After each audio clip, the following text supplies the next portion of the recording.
Dale, beleza do canal, tudo tranquilo? Eu sou o Thiago, você está no Código ao Ponto e hoje eu vou contar para vocês um pouco da minha jornada até conseguir a primeira vaga de estágio como programador, né? Então, se você gosta do nosso conteúdo, deixa um like aí, se inscreve no canal para receber novos conteúdos, né? Eu separei a minha história, acredito que ela começa em 2013 com a programação, né? Que eu lá no ensino fundamental, meus pais começaram a pagar para mim um cursinho de informática, né? Um cursinho que me ensinou a mexer com Microsoft Office, Microsoft PowerPoint, e na época era o Windows 7 e estava lançando o Windows 8. Então, naquela época eu tive contato com esses programas, né? Mas claro, uma criança naquela época, pelo menos eu já mexia no computador, eu instalava joguinho, olhava vídeos na internet, enfim, dava uma vasculhada em computadores e daí que veio a motivação em me colocar nesse cursinho. Depois desse cursinho, eu fui para o ensino médio, onde eu fiz o ensino médio com técnico integrado em informática. Isso no Sul, Charqueadas, né? Então, que era uma cidade vizinha de onde eu morava. Era um curso de 4 anos e foi ali que eu tive meu primeiro contato com programação. Então, foi ali que eu tive o primeiro contato com Portugal, né? Então, minha primeira linguagem que eu tive contato foi o Portugal, depois foi o C. E nesse curso técnico, acho que foi meio que um apanhado geral assim de desenvolvimento, nada muito aprofundado. Eu acredito que o essencial de cada área. Então, desenvolvimento web teve HTML, CSS, JavaScript, desenvolvimento mobile teve Java com Android Studio, teve sistemas operacionais Linux e deixa eu ver, MySQL com banco de dados, enfim, acho que foi um apanhado geral, né? E nessa época eu acabei notando que eu gostava bastante de programação e eu queria seguir naquilo. Então, em 2019, logo depois de eu me formar, eu me mudei para a cidade de Pelotas, né? Que eu tinha passado para Ciência da Computação na UFPEL, na Universidade Federal de Pelotas, e mudei para essa cidade. Então, ali, eu acho que o primeiro semestre da faculdade foi um choque, né? Eu acho que o IFSU, por mais que a qualidade dele seja normalmente um pouco superior do que a maioria das escolas públicas, a faculdade federal ela é muito mais exigente, a cobrança é muito maior. Então, foi difícil, mas consegui alcançar meus objetivos, consegui ser aprovado. E em Pelotas, né, que eu comecei a ir em eventos de tecnologia, que até então, Charqueadas e as cidades ali onde eu transitava são cidades do interior, então não tinha essa questão de evento de tecnologia. E foi nesses eventos em Pelotas que eu comecei a ter contato com Node.js e React, né? Que até então, mesmo fazendo um curso técnico, eu não fazia ideia o que era isso, eu não tive nenhum tipo de contato, né? Então, fui nesses eventos e daí eu comecei a estudar Node.js, que o meu objetivo inicial era ser desenvolvedor Node.js. Só que no meio desses estudos eu acabei percebendo o seguinte, que eu estou estudando Node.js, então eu vou trabalhar com Node.js.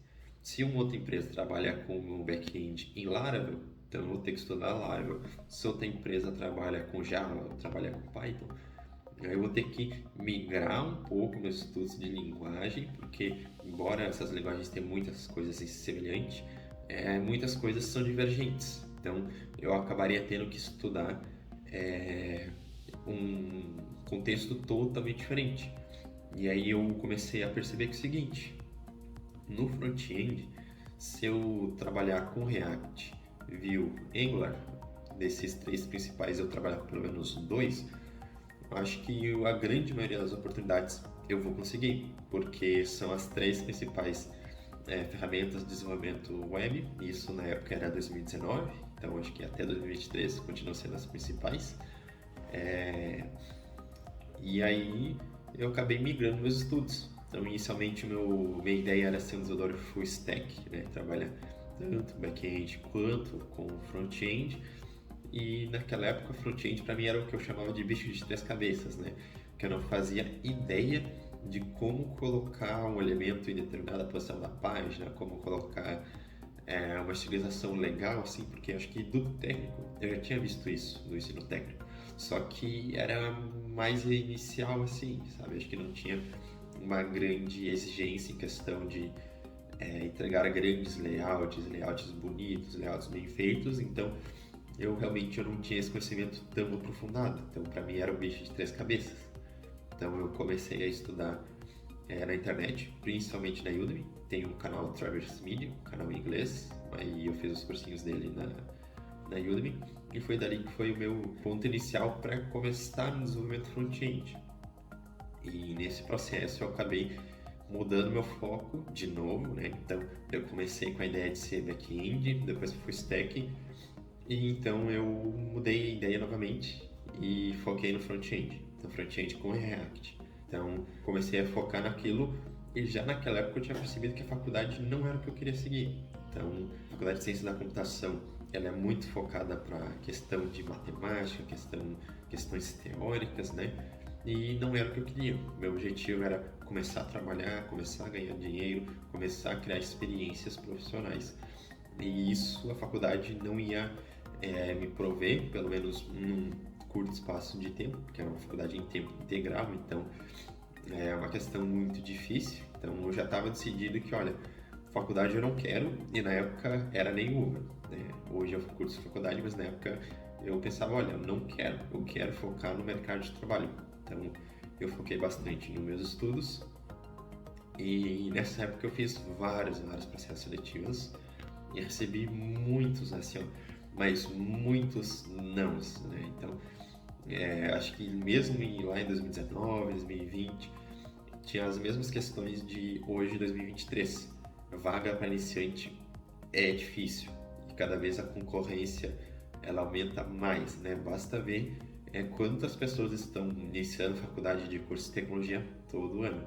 Então era difícil, recebi vários nãos, mas dentre esses nãos eu recebi um sim. Só que esse sim é que é o seguinte: a empresa que eu fiz o processo seletivo para estágio de front-end, primeira vez fiz a seleção, não passei, eu não passei. Então também recebi um não. Passou-se mais ou menos 2 meses, aí me chamaram. Então, mesmo na empresa que me chamaram, eu não passei na primeira vez. Então, é uma jornada difícil, uma jornada de bastante dedicação, de bastante estudo, e foi mais ou menos esse, né?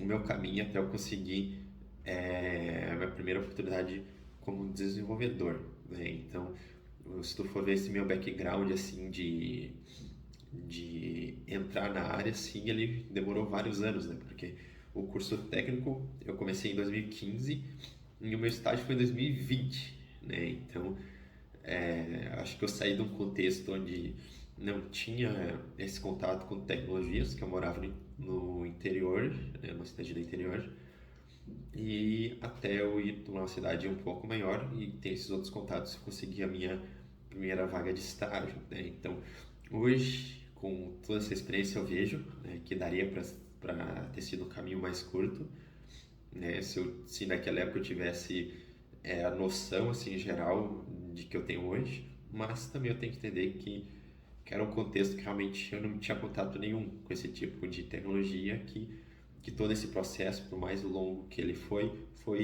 necessário para que eu saísse de não conheço tecnologia para conheço, sabe? Tipo, porque realmente naquela cidade não tinha esse contexto de tecnologia, eventos, empresas e tudo mais, tá?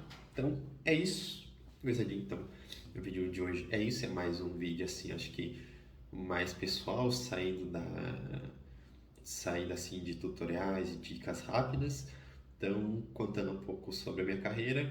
E é isso aí. Se você gostou, deixa o like aí, se inscreve no canal e até o próximo vídeo. Valeu!